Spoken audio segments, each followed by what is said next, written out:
Olá, muito boa noite a você. Eu sou Adalberto Piotto e seja bem-vindo ao Cenário Econômico pela TV Brasil, com emissoras públicas de todo o país. Diretamente dos estúdios da B3, no centro da cidade de São Paulo. Vamos aos destaques do programa de hoje. Aliás, hoje teve Ibovespa em alta, depois de 2 quedas consecutivas. Hoje o Ibovespa voltou a... Na verdade, teve uma pequena recuperação, mas voltou a ficar no positivo. O dólar cedeu com a espera eleitoral, teve uma pequena queda hoje também. Isso chama a atenção, porque o dólar vem de altas sucessivas. O Ministério Público está investigando o Boa Vista SCPC pelo vazamento de dados de alguns clientes, ou seja, de pessoas que tinham dados ali no SCPC, o que, obviamente, isso configura crime. Essa investigação está acontecendo, o SCPC se manifestou, a gente tem também aqui a nota da própria empresa. E o cartão de crédito é o tipo de dívida que mais as pessoas fazem quando precisam comprar a prazo. E saiu hoje o estudo de endividamento familiar da Confederação Nacional do Comércio. Tudo isso você acompanha no Cenário Econômico, que já está no ar.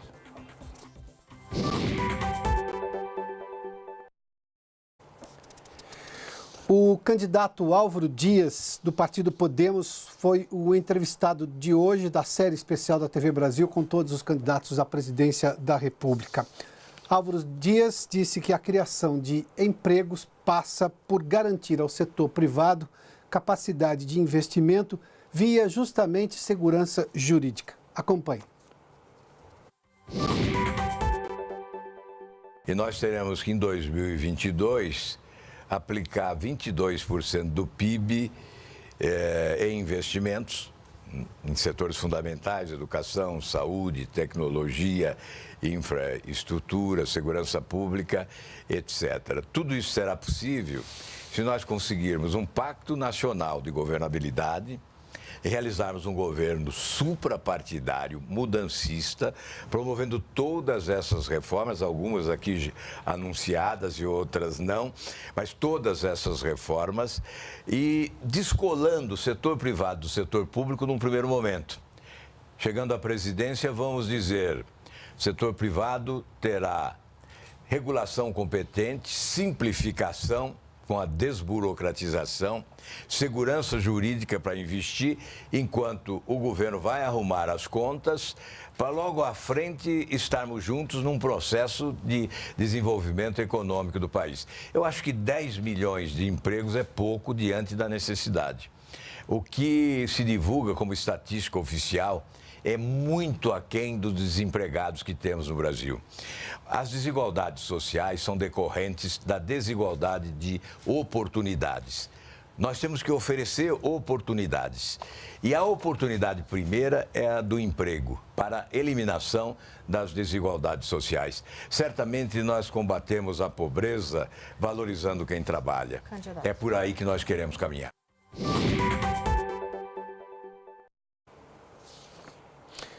O tema da segurança jurídica para fazer investimentos no país é discutido pelo menos desde os anos 90 aqui no Brasil. Eu, pessoalmente, já cubro essa pauta sobre a insegurança que se tem jurídica no país há muito tempo. E essa é realmente uma das principais coisas que apontam os investidores quando são chamados a investir no país. Todos veem o potencial brasileiro de uma maneira magnífica, ou seja, imaginam que podem crescer a 2 dígitos, ou seja, crescimentos longos que você não consegue em qualquer lugar do mundo. Mas o grande problema brasileiro, ou pelo menos o mais apontado pelos investidores, é justamente as regras. Se as regras que no momento da contratação vão ser respeitadas durante até o final da obra. Esse é exatamente o problema. É isso que se chama de segurança jurídica que o candidato fez menção aí. Bom, hoje foi um dia de recuperação do Ibovespa, uma leve recuperação do Ibovespa, e o dólar também terminou em queda hoje. A queda foi pequena, 0,23, a gente estava falando de um dólar 4,15. Dia desse o dólar subiu muito mais durante o dia, mas enfim, a R$ 4,12 hoje, uma queda de 0,23 centavos.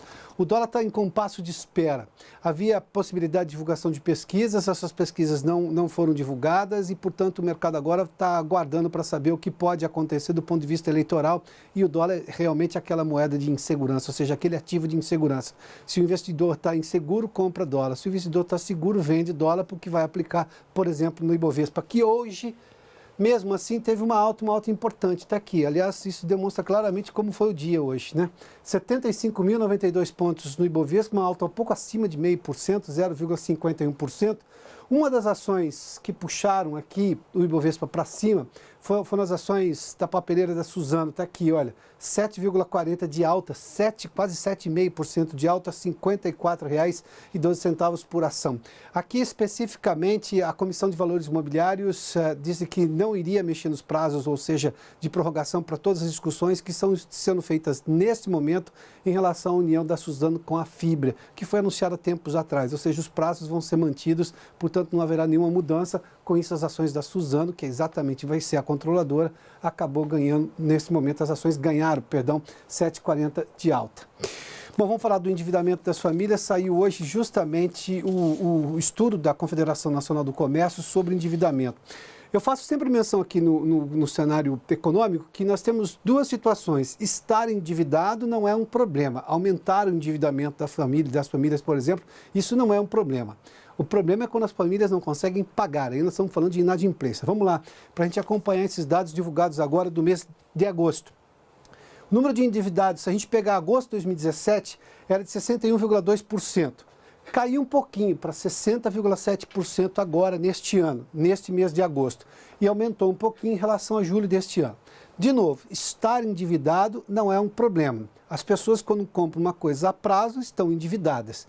A lógica de endividado parece que a pessoa não está conseguindo pagar a conta. Não, isso é outra coisa, isso é inadimplência. Mas vamos lá. O segundo item é quem que está endividado, mas que está com as dívidas em atraso, dívidas atrasadas. Por exemplo, lá em agosto de 2017, era de quase 26%, 25,9%. Por esse ponto de vista, melhorou a situação, porque este ano é de 23,8% de famílias que se disseram endividadas com contas em atraso, ou seja, tem dívida e não está conseguindo pagar a dívida, as contas estão atrasadas e normalmente são atrasos acima de 3 meses. Se a gente fizer uma comparação com o juro deste ano, nós estamos falando de estabilidade, 23,7 para 23,8. Aqui nós temos uma outra condição, ou seja, famílias que estão com dívidas atrasadas e não se vê em condições de sanar essa dívida nos próximos meses. Aqui nós tínhamos, em agosto de 2017, 10,6% das famílias, 9,8%. Aqui também é um dado positivo. Claro que nós temos ainda um percentual muito alto de famílias, por exemplo, com dívidas em atraso ou que dizem que não terão condições de pagar. Mas se a gente olha estatisticamente, eu tenho uma pequena melhora. Isso aqui não é estabilidade de 10,6 para 9,8, nós estamos falando de quase um ponto de diferença, 0,8 ponto percentual. Se eu olhar para esse cenário aqui, olha, de julho para agosto, aqui teve um aumento também. Aqui não é estabilidade, porque nós estamos falando de quase meio ponto percentual, no caso aqui é 0,4. Mas enfim, nós temos um cenário de endividamento que chama atenção porque eu tenho, por exemplo, esse aspecto aqui chama atenção, 60,7 menor do que 61,2, ou seja, o momento de desemprego ainda alto, as famílias ainda preocupadas, com pouca expectativa em relação à economia, fazem com que elas se endividem menos, ou seja, contraiam menos dívida. Esse dado é muito específico. Quando eu tenho uma melhora no número de pessoas que estão com dívidas atrasadas, esse é um dado positivo. A renda que se conseguiu com a discreta melhora do nível de desemprego faz com que essas famílias consigam justamente recursos para sair do SPC, por exemplo, para sair do CPF negativado, para negociar com a loja, com o banco, seja lá com quem for, e conseguir resolver essa situação. Sem condições de pagar esse pequeno aumento em relação ao mês passado, de 9,8, ou seja, 0,4 ponto percentual, mas também uma redução em relação ao ano passado, esses dados andam de alguma forma meio juntos aqui, a gente percebe claramente essa situação. Ou seja, eu tenho sim, quando melhora, mesmo que seja de forma muito gradativa, mesmo que seja de forma muito discreta, a melhora na capacidade de pagamento, isso quer dizer de emprego, porque emprego gera renda, normalmente a gente tem uma redução dos níveis de endividamento, dos níveis de inadimplência e, obviamente, quando eu tenho uma oferta de emprego maior, eu tenho endividamento crescente, porque o endividamento é justamente as pessoas consumindo e consumindo a prazo. Uma compra de televisão em 10 pagamentos é um endividamento. Vamos só de novo revisar esse dado, porque esse dado é uma coisa extremamente importante. Endividamento não é problema. Os americanos, as famílias americanas provavelmente são as famílias mais endividadas do mundo e lá a economia gira e gira numa velocidade gigantesca.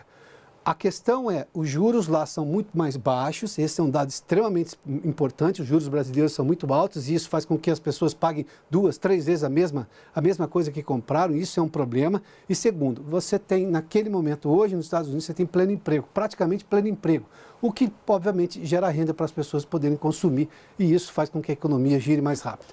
Vamos dar uma olhadinha sobre qual o tipo de dívida que as pessoas contraem, quando elas precisam comprar a prazo, o que elas fazem? Cartão de crédito 76,8 é a modalidade mais usada, porque obviamente está na mão. A pessoa tem um certo limite e usa, e isso não quer dizer que elas estão inadimplentes dessa forma aqui, mas elas usam mais o cartão de crédito. O cheque especial foi citado só por 6%, o cheque que está saindo de moda, né? O crédito pessoal 8,5%, isso você toma numa financeira ou com o gerente do banco. E carnês, que é a forma de comprar a prazo também muito tradicional, 14,2% foi o que foram os dados citados pelas pessoas entrevistadas pela Confederação Nacional do Comércio. O Ministério Público Federal do Distrito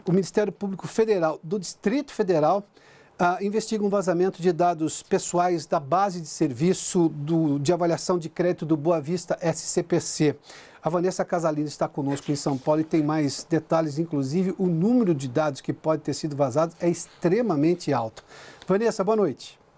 Oi, Piotr. Boa noite para você, boa noite a todos. É sim, o Ministério Público do Distrito Federal, como você disse, investiga esse suposto vazamento dos dados da Boa Vista SCPC. São mais de 350 milhões de cadastros de pessoas físicas e jurídicas que podem ter sido acessados. O MP abriu um chamado inquérito civil público para apurar esse caso. Hackers teriam acessado os sistemas do Boa Vista com informações como nome completo, nome de parentes, CEP, CPF, endereço completo, número de conta corrente e pendências em outros bancos e instituições financeiras, além do chamado score, que é aquela pontuação de crédito na qual bancos e instituições se baseiam para emprestar dinheiro. Esses bancos de dados são regulados pela Lei do Cadastro Positivo e, de acordo com ela, Boa Vista SCPC é uma empresa gestora, por isso seria responsável pelos danos materiais e morais que os cadastrados vierem a sofrer com esse vazamento. A empresa diz em nota que está apurando o caso, Piotr.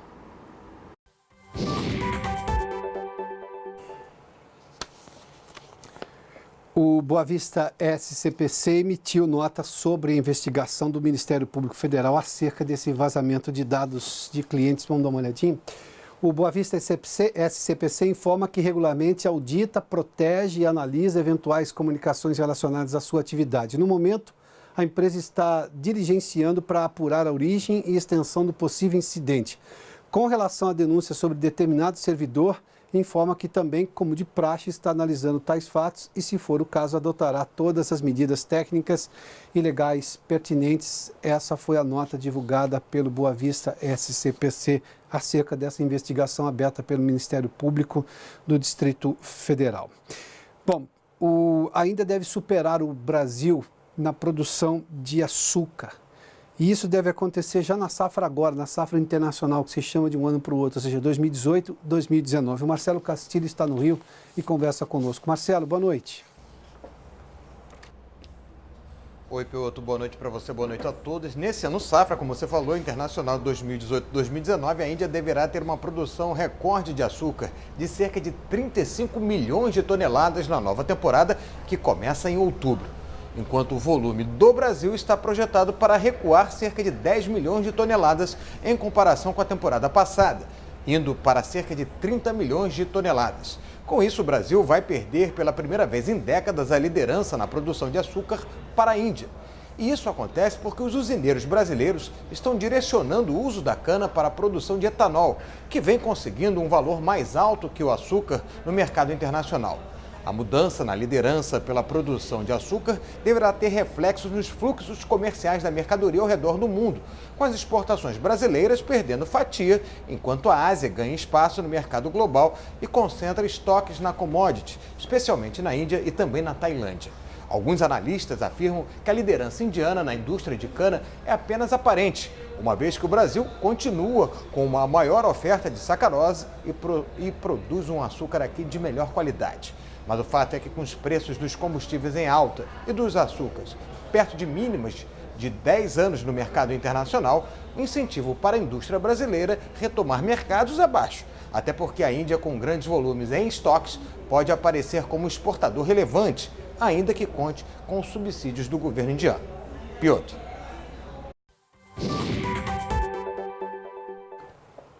Muito obrigado, Marcelo. Bom, vamos falar só sobre um tema também do mundo agro aí.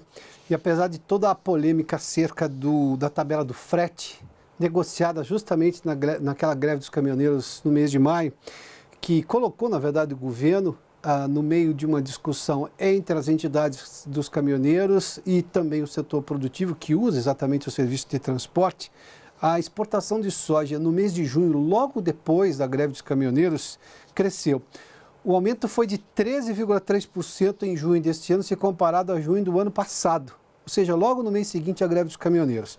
Para você ter uma ideia, em junho do ano passado foram 9 milhões de toneladas exportadas. Agora, neste mês de junho, 10 milhões 420 mil toneladas de soja. Bom, vamos fazer um intervalo, daqui a pouco a gente fala sobre o uso de drones pela construção civil. A gente volta em instantes aqui no Cenário Econômico. Já de volta com o Cenário Econômico e para falar sobre o uso de tecnologia, aliás, inovação no setor de construção civil.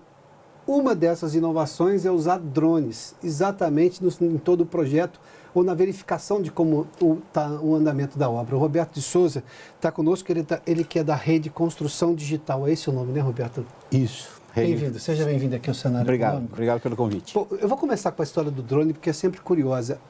Como é que se usa drone na construção civil? É para saber como a obra está indo, sobretudo quando eu estou falando de grandes obras, você tem uma medição do alto, obviamente que isso, você é engenheiro, você sabe, plantas são sempre bem visualizadas, né? Uhum. E aí você tem uma perspectiva nova para poder analisar o andamento da obra?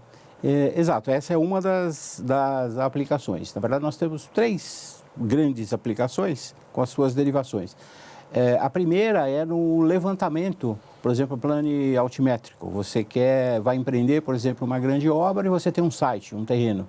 E você quer verificar quais são essas condições, se tem rio passando no meio, se tem vegetação, se tem isso, qual é a divisa desse terreno, etc. Então, pelo drone, você faz os voos, fotografa com fotografias sobrepostas e você tem todo esse contorno. Não chega a ser um levantamento topográfico, vamos dizer assim, mas com uma precisão muito boa. Então, isso é para uma investigação inicial de condição de terreno. Quer dizer, nesse primeiro momento, o drone agiliza esse processo? Agiliza esse processo, porque você, às vezes, precisa tomar algumas decisões, precisa ter informações do terreno que você demoraria, com uma topografia clássica, por exemplo, vários dias, dependendo do tamanho do terreno, e uma mão de obra intensiva. E o drone, ele facilita, ele agiliza esse processo, via o voo, e te dá uma informação para uma tomada de decisão mais rápida e com um bom grau de precisão. E o que tem mais de inovação numa área que é tão vital, sobretudo, para geração de emprego, para crescimento da economia, como a construção civil? O que tem de inovação no setor? Olha, só para complementar o drone, para a gente não esquecer, claro. uma aplicação é num levantamento de situação de terreno. A segunda que você comentou, acompanhamento de obras. A obra pode se desenvolvendo, obras de infraestrutura, loteamento, e você com o drone pode verificar o estágio de andamento desses serviços e também ter uma informação precisa. E a terceira aplicação é uma aplicação em vistoria, por exemplo, de imóveis já prontos. Você pode fazer uma vistoria, por exemplo, você tem um grande galpão logístico e você sente que há um problema na cobertura. Ao invés do operário subir, verificar, etc., com riscos de segurança, você vai fazer um voo, ele fotografa tudo e você identifica esse problema, uma falha de uma impermeabilização, uma quebra de uma telha e tal. Então, são três grandes aplicações. Eu vou lhe fazer uma pergunta, porque eu me lembro que antes as empresas, sobretudo no caso de energia, usavam helicópteros para fazer verificação de linha. Eu suponho que isso ainda seja utilizado. O drone em escala menor faz a mesma coisa? Exato. Quando tem obras de grande extensão ou áreas a ser verificadas de grande extensão, isso dá uma velocidade mais rápida? Dá uma velocidade mais rápida e ele sempre está associado, o drone é o que voa, né?